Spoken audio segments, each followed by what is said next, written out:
In the Southern California housing market, in the first 2 weeks of August, we saw a shift in most counties in Southern California. Did it continue through August? We are about to show you. We have the freshest data pulled straight from the Multiple Listing Service, and we can't wait to show you whether the market has cooled off or heated up.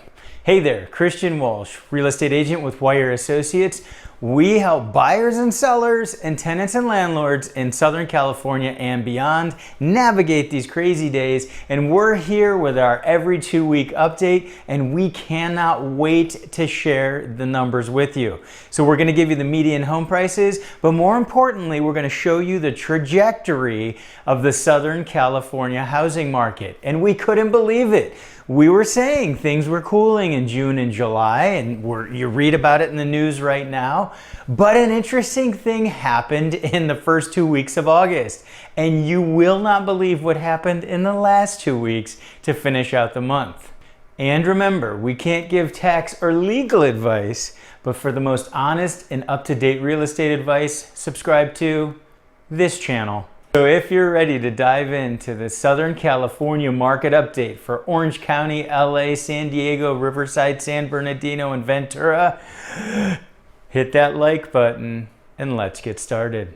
Is it possible people called the peak of the market a little bit too early? Is it possible that things are no longer cooling off? Well, we noticed this in our 2 week updates that we've been doing, and we noticed in the middle of August we saw things look like they were cooling off at June and July, and you heard about it in the news. And then we get into August and things change. When we do our report 2 weeks into August and we see this, and now couldn't wait to see how the month finished out. See, maybe just the first 2 weeks are crazy. Look at what we have again. We have a crazy twist again. Absolutely record low inventory in Orange County. And that is causing major bidding wars yet again, almost back to what it was like in the spring earlier in the year when it was absolute madness. We're right back there in Orange County. We need more inventory. With this going on, prices are never, ever gonna drop. But at some point they have to at least level off. And then here we go in LA, and normally with all those lines are just kind of moving like this, we actually have a big increase in properties going under contract. So LA's market in August is heating up as well. So we'll see what happens into September, but based on what we're seeing in Orange County and LA, it's getting even crazier out there at a time of year where it is not supposed to be getting crazy out there. Riverside's interesting. We do see low inventory, and we do see that we have a significant number of properties going under contract, but it's not quite as crazy as it was in Orange County, that's for sure. So this would be a market to watch, but definitely a seller's market in Riverside, but not super overheated. San Bernardino, we have a similar story, similar to Riverside, where it's not quite overheated. So my guess in markets like Riverside and San Bernardino, these tend to be more affordable markets. And as the median home price has gone up, this has put pressure on the number of folks who can afford to buy. And that's what we're seeing in the numbers. Still a crazy market, but not quite as crazy. And then Ventura, and we've been tracking Ventura now for a little bit. I can't believe how low the number of pending sales, the number of properties going under contract. Ventura's market could be, like I've said before, the canary in a coal mine for what's to come for the rest of Southern California. But of the counties we're tracking, this one, it's crazy how low the sales have dropped. So Ventura is one, this is not a seller's market. In fact, this is probably getting close to a buyer's market, and we can see it here in the data, and it has continued to trend like this for several months. When we have properties going under contract at a slower pace and the new listings consistently coming, this is where we start to get a shift in the market where there's more inventory than buyers, and that's where you get leveling off and maybe price drops. So leave it in the comments below. I want to know what those folks in Ventura are seeing. And then here we go in San Diego. San Diego and Orange County, they've got the twist. These are crazy hot markets. So I would definitely put, the order I'd put them in would be OC, SD, then LA, then Riverside, San Bernardino with Ventura at the end. So that is the single family market. That's single family homes, condos, and townhomes for the month of August in those respective counties. Now it's time for multifamily. Multifamily in Orange County. What the heck is going on in Orange County? It's crazy hot for single family and multifamily. And remember, those markets don't always track together. In the beginning of the pandemic, multifamily went off a cliff and single family went and then so multifamily eventually caught up. I hope you like my sound effects. But the OC multifamily market, if it's listed and priced relatively well, it's going to go. You still can't be silly. Can't be a 2 cap or a 1% return, a 1 cap. If you don't know what that means, reach out to me. I'll explain cap rates. And then moving into LA, this has just been a slightly slower market, but we do see it looks like it's ticked up for the number of properties going under contract, and the inventory's dropped a little bit. So they're still under the LA eviction moratorium.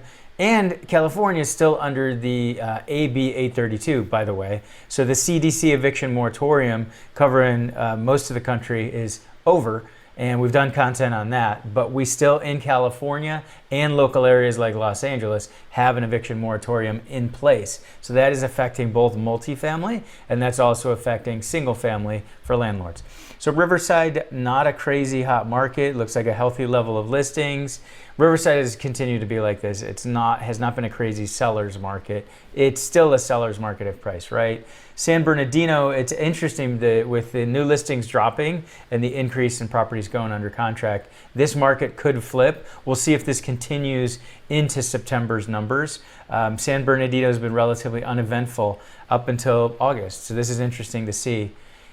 Ventura, just not enough data to really get a huge idea what's going on. Only 2 properties in all of August went under contract. Sorry, Ventura, but I still include you. And San Diego is a lot like our buddy Orange County, so this is very similar. They haven't twisted, so you have a lot of properties going under contract, but you still have inventory coming. But you can see, like San Bernardino, if this trend continues, that we'll end up with a twist and we'll end up with a crazy seller's market in San Diego as well. So Orange County's on fire, and the other counties like LA, San Diego, San Bernardino are on fire. Poor Ventura.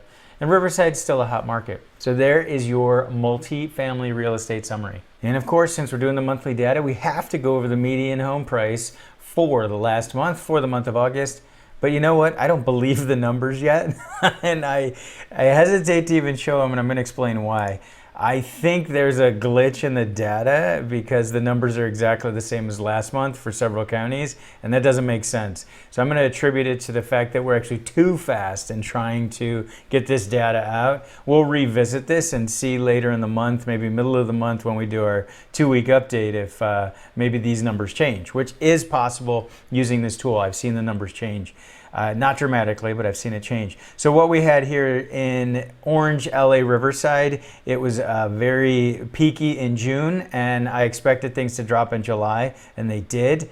They happen to be the exact same numbers for August, so that's what makes me suspicious on this. So take what you're seeing with a grain of salt. I do think it stayed flat, maybe went up a little bit, but take it with a grain of salt. We'll get an update on this. You're a subscriber to our email newsletter, right? So you can get all this data and play with these charts. I want to make sure you can click the link below. You can text me and I'll sign you up. There's also a text in the word newsletter. All that info is below. You're crazy if you haven't signed up yet.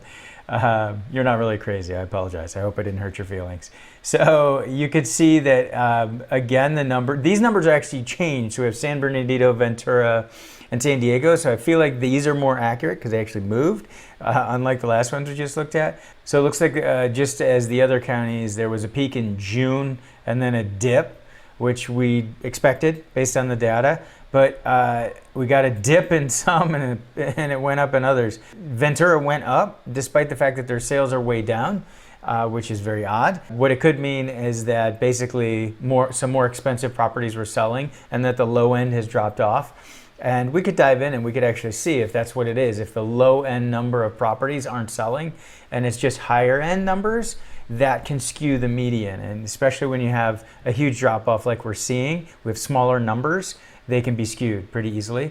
Whereas with Los Angeles and huge numbers, it's very difficult to skew any direction, but it's still gone up. But we see an increase in Ventura, and San Bernardino goes down, and San Diego goes down a little bit for August, but we're going to revisit these numbers and see if they change. So there are your median home price numbers for the Southern California counties. Let me know what you think in the comments below. Did you expect what we saw? So leave your comments below. I want to know if you expected that to happen with the housing market in Southern California, and where do you think it's going to go as we finish out the housing market 2021 and get into the housing market 2022. Make sure you subscribe to our free weekly email newsletter where you get information on topics like this, plus eviction moratoria, laws for landlords and tenants, and a whole lot more. Thanks for tuning in. This has been Christian Walsh, real estate agent with Wire Associates, and we appreciate you.